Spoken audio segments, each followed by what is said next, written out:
Janasena party రాష్ట్ర నాయకులు కిలారి వెంకట రోసయ్య జన్మదిన వేడుకలు గుంటూరులోని శ్రీ వెంకటేశ్వర విజ్ఞాన మందిరంలో ఘనంగా జరిగింది।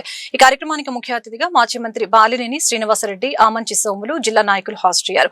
ఈ సందర్భంగా కేక్ కట్ చేసి ఆయనకు జన్మదిన శుభాకాంక్షలు తెలిపారు। బాలినేని శ్రీనివాసరెడ్డి మాట్లాడుతూ పొన్నూరులో ధూళిపాలను బ్రేక్ చేసిన వ్యక్తి కిలారి రోసయ్య అని కొనియాడారు।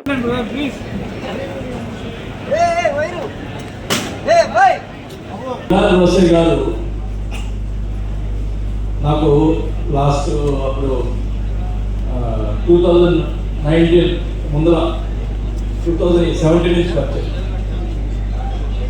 2019లో వైఎస్ఆర్ పార్టీ ఎమ్మెల్యేగా కొల్లూరు నియోజకవర్గంలో నిలబడి గెలిచాడు।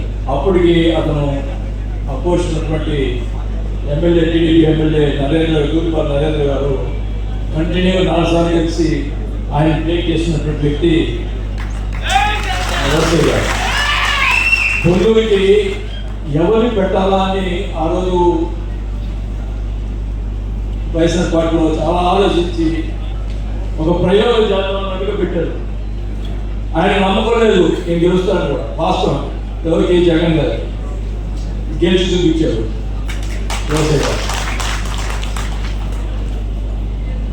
మరి వాళ్ళ మామగారితో ఎక్కువ పరిచయం।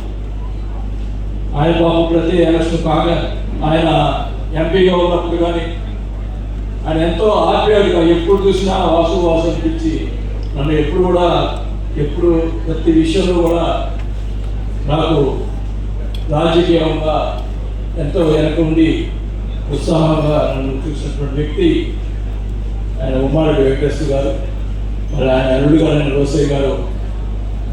మరి నాతో పాటు జనసేన చేరడం నిజంగా నాకు చాలా సంతోషంగా ఉంది। రోసయ్య గారు ఇంకా ఉన్నత స్థాయికి పోవాలని, నేను స్థాయి నాకు చాలా ఎక్కువైపోయింది। 5 సార్లు ఎమ్మెల్యే అయ్యాను, 2 సార్లు మంత్రి అయ్యాను। రోసయ్య గారు కూడా అలా ఇంకా మళ్ళా ఎమ్మెల్యే ఏదైతే మేము 2019లో నేను మా వీకుడు చిత్తూరులో ఆర్న శ్రీనివాస్ గారు, ఇప్పుడు ప్రెసెంట్ తిరుపతి ఎమ్మెల్యే గారు మన జనసేన పార్టీ నుంచి, మీ ఇద్దరం అక్కడికి గెలిచాం। ఆయన చిత్తూరులో, నేను పొన్నూరులో।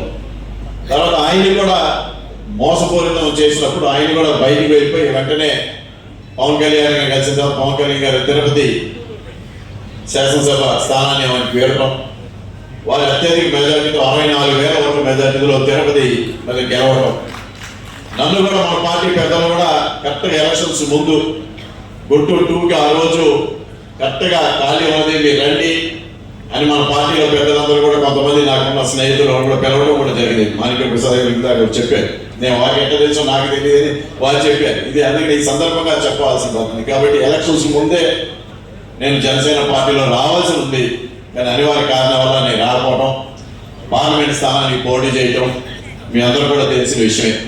అయినా ఆలస్యమైనా పవన్ కళ్యాణ్ గారి యొక్క ఆశయాలు, ఎందుకంటే మనం స్థానం ఎక్కడ ఉన్నది, మన అభిమానం ఎక్కడ ఉన్నది, మనం ఏ విధంగా ప్రయాణించాము। ప్రజారాజ్యం పార్టీలో 2008లో నేను పట్టణ ప్రెసిడెంట్గా ఉన్నాను। ప్రజారాజ్యం పార్టీగా ఆ రోజు పట్టణం, గుంటూరు పట్టణం మొత్తం డోర్ టు డోర్, ఇక్కడ చాలా మంది ఉన్నారు ప్రజారాజ్యం పార్టీ ఉన్నందరూ, ప్రతి పట్టణంలో ప్రతి డోర్ టు డోర్ తిరిగాం ఆ రోజు ప్రజారాజ్యం పార్టీ తరఫున।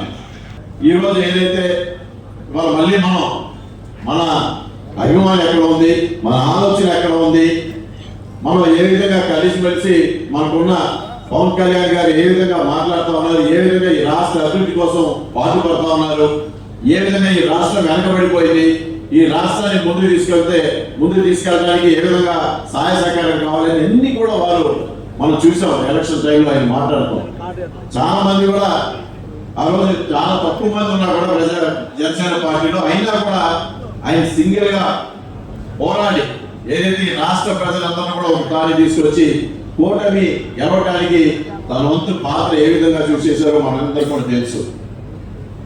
100% స్ట్రైక్ సాధించిన ఏకైక పార్టీ భారతదేశంలో ఉందంటే అది జనసేన పార్టీ ఒకటే।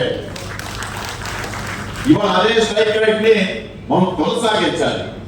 చాలా కారణాలు ఉన్నాయి, చాలా కొన్ని వ్యవస్థలు సరిగ్గా పనిచేయ